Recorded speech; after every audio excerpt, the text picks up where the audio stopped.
সম্মানিত হিন্দু ধর্মাবলম্বী যারা আছেন, বাংলাদেশ জামাত ইসলামী এমন ইসলামী অনুশাসন তৈরি করতে চায় যেখানে একজন মুসলমান যেমন নিরাপদ থাকবে, একজন মুসলমান যেমন ঈদুল ফিতর ঈদুল আজহা উদযাপন করবে, আপনাদের আগামী পরশু থেকে হতে যাওয়া যে আপনাদের অনুষ্ঠান, যে পূজা উৎসব, এটা পালন করতেও এই দেশে আপনারা কোন রকম বাধাগ্রস্ত হবেন না। এই নিশ্চয়তা ইসলাম আপনাদেরকে দিয়েছে বলে বাংলাদেশ জামাত ইসলামী বর্তমান সরকারের সহযোগিতা নিয়ে যা যা করা দরকার ডুমুরিয়া এবং ফুলতলায় আমরা কি হিন্দু ভাইদের পাশে থেকে তা করার জন্য প্রস্তুত আছি না? আসসালামু আলাইকুম ওয়া রাহমাতুল্লাহি ওয়া বারাকাতুহু। মহান আল্লাহ সুবহানাহু ওয়া তাআলা আজকের পবিত্র জুমার দিন আমাদেরকে এখানে একত্রিত হওয়ার তৌফিক দিয়েছেন।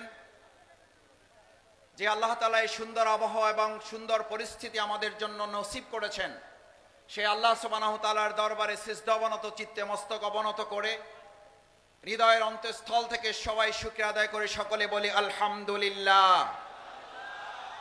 সম্মানিত ভাই এবং বন্ধুগণ, তরুণ ছাত্র যুব সমাজের সম্মানিত প্রতিনিধিবৃন্দ, প্রধান অতিথি এবং বিশেষ অতিথি শিবিরের কেন্দ্রীয় সভাপতি বক্তব্য রাখবেন। আমি আপনাদের সামনে আজকে পবিত্র জুমাবারে গুরুত্বপূর্ণ একটি সূরা কাহাফ, সেখানকার 13 নম্বর সূরার অংশবিশেষ আপনাদের সামনে উল্লেখ করেছি। যে কাহাফবাসীর যুবকদের সম্পর্কে আল্লাহ তাআলা কোরআনে ঘোষণা করছেন, ইন্নাহুম ফিতিয়াতুন আমানু বিরাব্বিহিম ওয়াজিদনাহুম হুদা। সেই সমস্ত যুবকদের ঈমানকে আল্লাহ সুবহানাহু ওয়া তাআলা গ্রহণ করেছিলেন এবং শুধু গ্রহণই করেন নাই, আল্লাহ তাআলা তাদের ঈমানকে এত পছন্দ করেছিলেন, তাদের হেদায়েতকে আরো ক্রমান্বয়ে বৃদ্ধি করে দিয়ে জালিমের বিরুদ্ধে তাদেরকে রুখে দাঁড়াবার জন্য আল্লাহ তাআলা তাদেরকে কবুল ও মঞ্জুর করেছিলেন। যেই যুবককে আল্লাহ তাআলা পছন্দ করেছিলেন জালিমের বিরুদ্ধে দাঁড়াবার জন্য, আজ এখানে যে তরুণ যুবক এবং তাদের সম্মানিত অভিভাবকরা সাথে এসেছেন, আজকের এই তরুণ যুবকরা হচ্ছে আমাদের এই প্রিয় মাতৃভূমি বাংলাদেশেরও 2024-এর জুলাই আগস্টের গণ অভ্যুত্থানে যারা আবু সাইদ এবং মুগ্ধের মতো বুক পেতে দিয়ে গুলির সামনে তারা দাঁড়িয়ে বলেছিল, বুকের ভিতর তুমুল ঝড়, যত পারো গুলি কর, এই কথা বলে যারা ফ্যাসিস্ট খুনি হাসিনাকে, আওয়ামী লীগকে শুধু পদত্যাগ করায় নাই, দেশটাকে বাধ্য করেছিল, তাদের প্রতিনিধি তরুণ যুবকরা আজকে এখানে উপস্থিত। যারা আওয়ামী লীগের মতো এরকম একটি দানব সরকারকে শুধুমাত্র পদত্যাগই করায় নাই, দেশ ত্যাগ করতে সক্ষম হয়েছিল। আমি খুব দৃঢ়ভাবে বিশ্বাস করি এবং আপনাদের কাছে প্রত্যাশা করি, আপনারা শুধু আজকে এখানে ডুমুরিয়া উপজেলার জন্য একত্রিত হন নাই, আপনারা এসেছেন সেদিন 2024-এর 5ই আগস্ট উই ওয়ান্ট জাস্টিসের যে স্লোগান আপনারা দুই হাত উঁচু করে গুলির সামনে বুক পেতে তুলে দিয়ে বলেছিলেন। আজ গোটা বাংলাদেশের 56,000 বর্গ মাইলের এই মানচিত্রে আমরা সেদিন ফ্যাসিস্ট আওয়ামী লীগের পতন ঘটিয়ে ইসলামের বিজয়ের জন্য আজ একত্রিত হয়ে এই বাংলাদেশকে ইসলামের জন্য আমরা গঠন করতে একত্রবদ্ধ হয়েছি। বাংলাদেশকে ইসলামের জন্য গড়ে তোলার অন্যতম রূপকার হিসাবেই আজকে আপনাদের এখানকার প্রধান অতিথি বাংলাদেশ জামাত ইসলামীর সম্মানিত সেক্রেটারি জেনারেল, মজলুম জননেতা, যাকে আমরা জেলখানায় গিয়েও পেয়েছি, আবার জেলখানা থেকে বের হয়ে আবার ভিতরে ঢুকে জেলখানায় তাকে পেয়েছি। আলহামদুলিল্লাহ, তার চেহারা, তার সাহস, তার হিম্মত, তার অনুপ্রেরণা, তার উৎসাহের কিঞ্চিত যারা ব্যাঘাত ঘটাতে পারে নাই, আমরা দ্ব্যর্থহীন কণ্ঠে বিশ্বাস করি ডুমুরিয়া অঞ্চলের জনগণ তাকে আগামী দিনের সমর্থন ব্যক্ত করে শুধুমাত্র ডুমুরিয়ার আমাদের এই ফুলতলার জন্য নয়, গোটা বাংলাদেশকে বিনির্মাণের জন্য সংসদে পাঠিয়ে বাংলাদেশকে তারা একটা উপহার প্রদান করবে।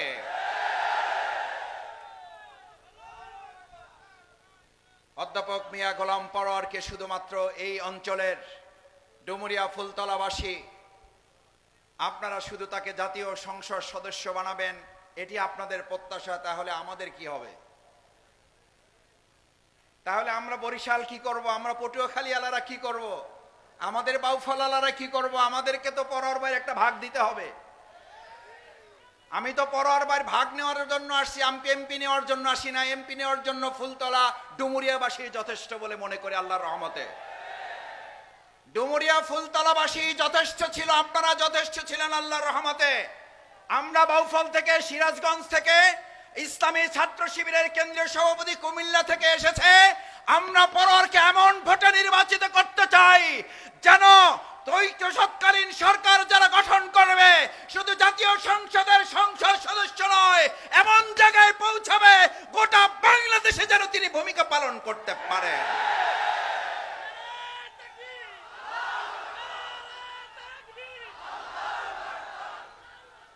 পরোয়ার ভাই আমাকে যখন এই প্রোগ্রামে আসার জন্য নির্দেশ দিয়েছিলেন, দাওয়াত তো দেওয়ার সুযোগ ওনার নাই, উনি তো আমাদেরকে নির্দেশ দিবেন। আমার নির্দেশ দেওয়ার সময় আমি মনে মনে বলতেছিলাম যে ভাই, আপনি তো ওখানে এমপি ছিলেন, এমপি হওয়ার জন্য আমাদের আর ওখানে কারো যাওয়ার দরকার নেই, আমরা যাব ইনশাল্লাহ। কিন্তু যাব এই জন্য যে আপনি শুধু ডুমুরি আর ফুলতলা নিয়ে ভাবলে হবে না, আপনাকে ভাবতে হবে আমাদের এই প্রিয় মাতৃভূমি বাংলাদেশকে নিয়ে।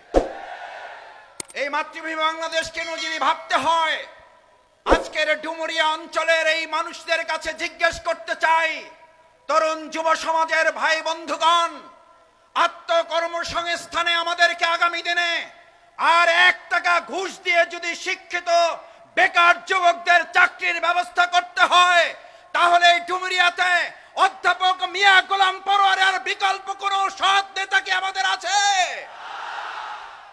এই অধ্যাপক মিয়া গোলাম পরোয়ার, আমি আপনাদের এখানে কয়েকজনের সাথে আসার আগে কথা বলার সুযোগ পেয়েছি। আমাকে বলেছে, মাসুদ ভাই, আমাদের পরোয়ার ভাই, ওনার কাছে আমরা চাকরির জন্য যাই, ওনার আশেপাশে যারা থাকেন তাদেরকে উনি যখন বলেন, আমাদের মোবাইল থেকে সফট কপিটা বের করে উনি নিজের পয়সায় লোক দিয়ে ওইটা প্রিন্ট কপি করে তারপরে বলেন সিভিটা নিয়ে আসো। ওই প্রিন্ট করার খরচও তোমার দিতে হবে না, ওটা আমার লোকেরা প্রিন্ট করে দেবে। ওখানে আমি যদি পারি একটু কিছু লিখে দেবো, আশা করি তোমাকে যেখানে পাঠাবো সেখান থেকে তারা তোমাকে খালি হাতে তোমাকে পাঠাবেন না।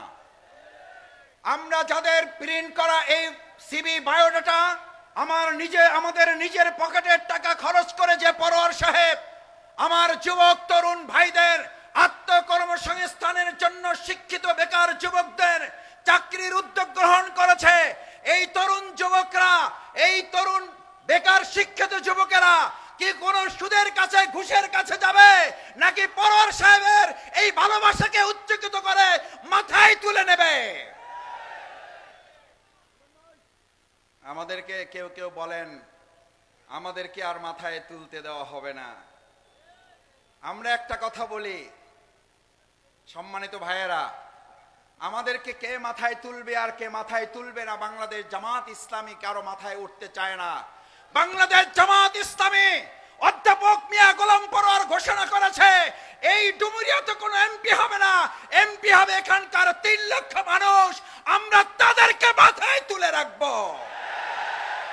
আমাদেরকে আপনারা কি বলেন? এই সব কথা বলে আমরা নিজেদেরকে রাজনীতিতে আরো অনেক ধাপ পিছিয়ে নিচ্ছি। আপনি জানেন না আপনার একটা বক্তব্যের মাধ্যমে কত মানুষ আপনাদের প্রতি ঘৃণা প্রদর্শন করে। আপনি জানেন না আপনার আপনার নিজের কত দলের লোকের আপনাদেরকে এখন অপছন্দ করে। বাংলাদেশ জামাত ইসলামী কারো মাথায় উঠবে, নাকি বাংলাদেশ জামাত ইসলামীকে জনগণ এবার আমরা তাদেরকে মাথায় তুলে নেব? কারণ আমরা বলেছি বাংলাদেশ জামাত ইসলামী এবার বাংলাদেশের কোথাও শাসক হবে না, এমপি হবে না। বাংলাদেশ জামাত ইসলামের প্রতিনিধিত্ব হবে এবার একজন সেবকের ভূমিকা পালন করবে। সম্মানিত ভাই এবং বন্ধুগণ, বাংলাদেশ জামাত ইসলামী তরুণ এবং যুবকদের সেভাবে তৈরি করতে চায় যারা সেদিন গুলিকে ভয় পায় নাই। কেন ভয় পায় নাই? আল্লাহ সুবহানাহু ওয়া তাআলা প্রিয় নবী মুহাম্মদুর রাসূলুল্লাহ সাল্লাল্লাহু আলাইহি ওয়াসাল্লামকে দিয়ে আমাদেরকে জানিয়েছেন, আমাদের এই দুনিয়ার জন্য শুধু নয়, পরকালের মুক্তির ঠিকানা হিসাবেও এই তরুণ যুবকরা যদি শুধু একটা কথা মনে রাখতে পারে, ইন্নী আখাফুল্লাহ, আমরা এক আল্লাহ ছাড়া আর কাউকে ভয় করি না। সুতরাং এক আল্লাহ ছাড়া আর কাউকে ভয় করি না। এই তরুণ যুবকেরা যদি এবার সিদ্ধান্ত নেয়, তাহলে আমাদের এবার আর কেন্দ্র দখলের কোন রক্ত চক্ষু দেখে এবার আর লাভ হবে না। তাহলে এবার আর অবৈধ কালো টাকা ছড়িয়ে আমাদের ভোট কেনা যাবে না। কারণ আমরা এবার রন্ধ্রে রন্ধ্রে ছড়িয়ে দেব আমাদের যে গোলাম পরোয়ার, সে যেমন এক পরোয়ারদিগার আল্লাহ ছাড়া কাউকে ভয় করে না, আমরাও আজকে থেকে এক আল্লাহ ছাড়া আর কাউকে ভয় করি না।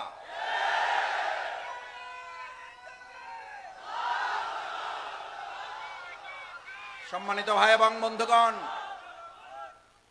সুতরাং বাংলাদেশ জামাত ইসলামী শুধুমাত্র আমাদের এই ভাইদেরকে দুনিয়ার কথা বলে না।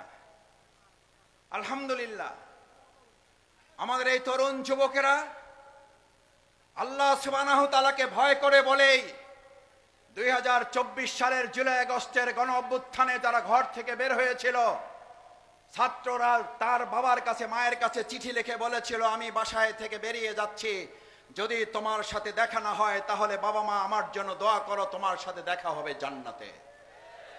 এই জান্নাতে যারা বাবা মার সাথে দেখা করতে চায়, দুনিয়ার কোন গুলি, দুনিয়ার কোন অস্ত্র, দুনিয়ার কোন অবৈধ কালো টাকা দিয়ে এই তরুণ যুবকদেরকে 2024 সালের জুলাই আগস্টে বিভ্রান্ত করা যায় নাই।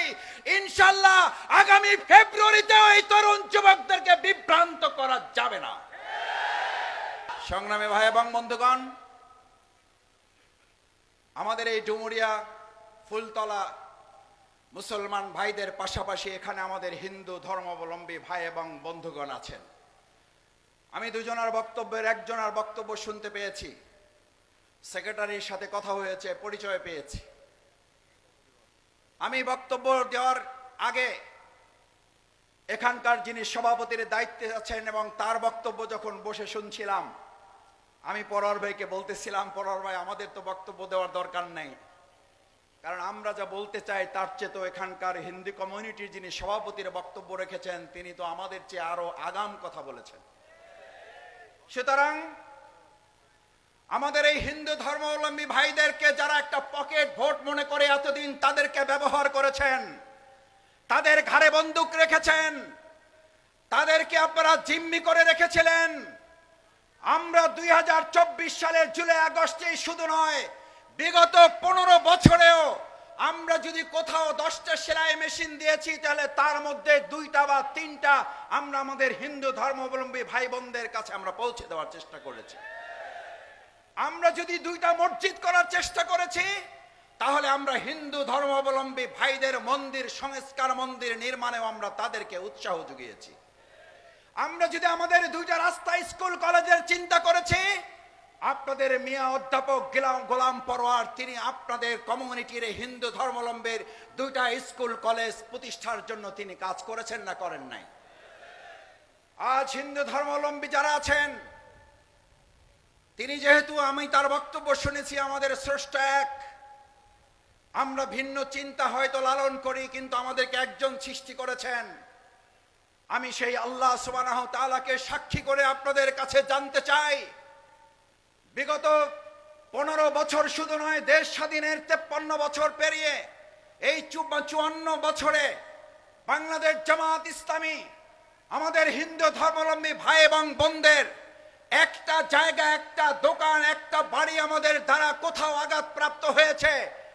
বিভিন্ন সময় আওয়ামী লীগ, শেখ হাসিনা আমাদের নামে অপপ্রচার চালিয়েছে, জামাত বারবার চ্যালেঞ্জ করেছে, কোন চ্যালেঞ্জে প্রমাণ করা যায় নাই, বরং প্রত্যেকটাতে প্রমাণিত হয়েছে সেই সময় আওয়ামী লীগের দলীয় লোকেরা আমাদের হিন্দু ধর্মাবলম্বী ভাইদের উপর নির্যাতন, নিপীড়ন চালিয়ে তাদেরকে দখল করে রেখেছিল।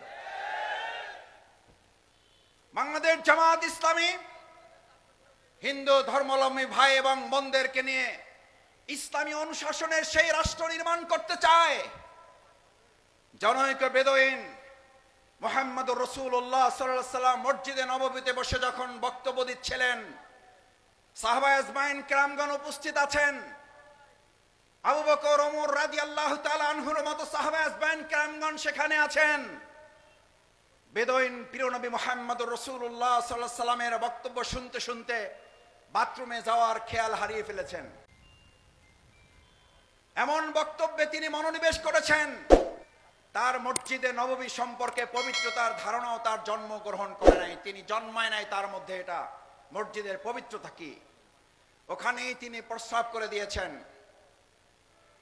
মুহাম্মদুর রাসূলুল্লাহ সাল্লাল্লাহু আলাইহি সাল্লামের নজরে আসে আগেই যখন সাহাবায়ে কেরাম এই দৃশ্য দেখেছেন, কেউ কেউ তাকে ধরে নিয়ে এসে রাসূল সাল্লাল্লাহু আলাইহি সাল্লামের কাছে বিচারের জন্য পেশ করতে যাবেন, এমন সময় প্রিয়নবী মুহাম্মদুর রাসূলুল্লাহ সাল্লাল্লাহু আলাইহি সাল্লাম দূর থেকে দেখে বললেন, ওই বেদুইনকে আমার কাছে নিয়ে আসো, তাকে ছেড়ে দাও, আমার কাছে নিয়ে আসো। রাসূল করিম সাল্লাল্লাহু আলাইহি সাল্লামের কাছে তাকে নিয়ে যাওয়া হলো। নিয়ে যাওয়ার পর রাসূল সাল্লাল্লাহু আলাইহি সাল্লাম সাহাবীদেরকে নির্দেশ দিলেন, এবার পানি নিয়ে আসো এক বালতি।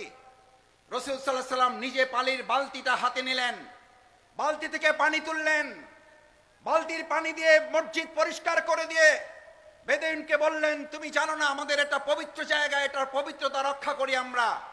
বেদুইন হেসে দিয়ে বলল, মুহাম্মদ, আমার এটা জানা ছিল না, আমি এটা বুঝতে পারি নাই, আমাকে তো এখানে যারা আছে তাদের মধ্যে কেউ কেউ আমাকে মারতে উদ্যত হয়েছিল, আপনার হস্তক্ষেপে সেখান থেকে আমি বেঁচে গিয়েছি।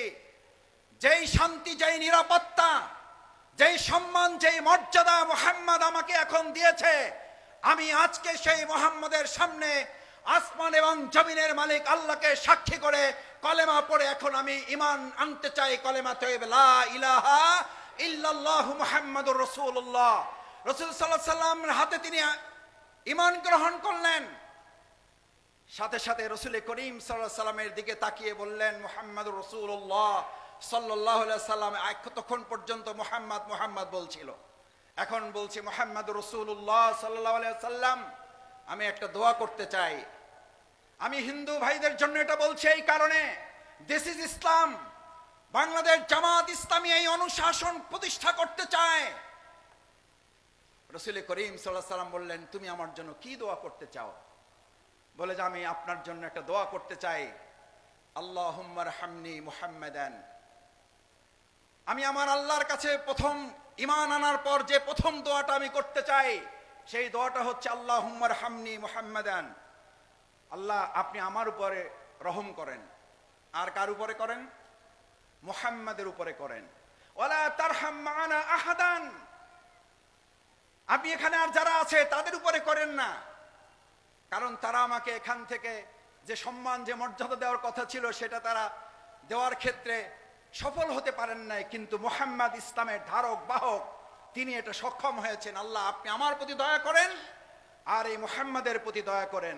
মুহাম্মদুর রাসূলুল্লাহ সাল্লাল্লাহু আলাইহি সাল্লাম এই কথা হেসে দিয়ে সাহাবীদের তাকিয়ে বললেন, সাহাবীরা তোমরা তাকে এগিয়ে দিয়ে আসো।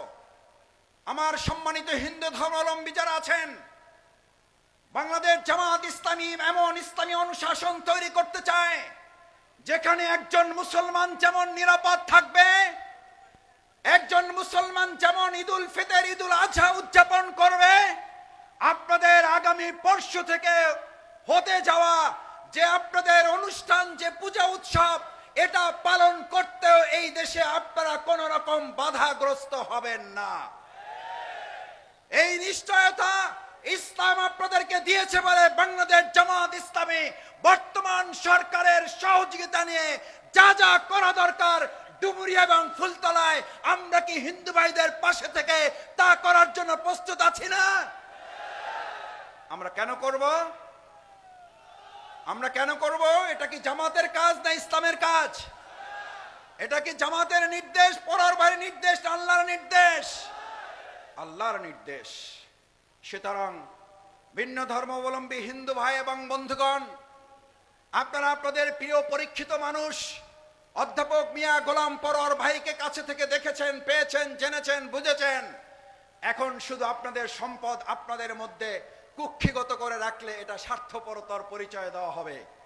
এবার আমরা চাই ডুমুরিয়ায় তিনি শুধু বিজয় হবেন না, তিনি এমন বিজয় এখান থেকে নেবেন, এমন ভাবে বিজয়ী আপনারা করবেন যেন আগামী দিনে সুন্দর উই ওয়ান্ট জাস্টিসের যে বাংলাদেশ বিনির্মাণের জন্য আমাদের তরুণ যুবকেরা সিদ্ধান্ত নিয়েছিলেন, সেই সিদ্ধান্ত বাস্তবায়নে ডাক্তার শফিকুর রহমান মুহতারাম আমির জামাতের সবচেয়ে শক্তিশালী হাত হিসাবে অধ্যাপক মিয়া গোলাম পরোয়ারকে ডুমুরিয়া ফুলতলা থেকে বিজয় না করে আমরা ছাত্র যুবকরা ঘরে ফিরে যাব না।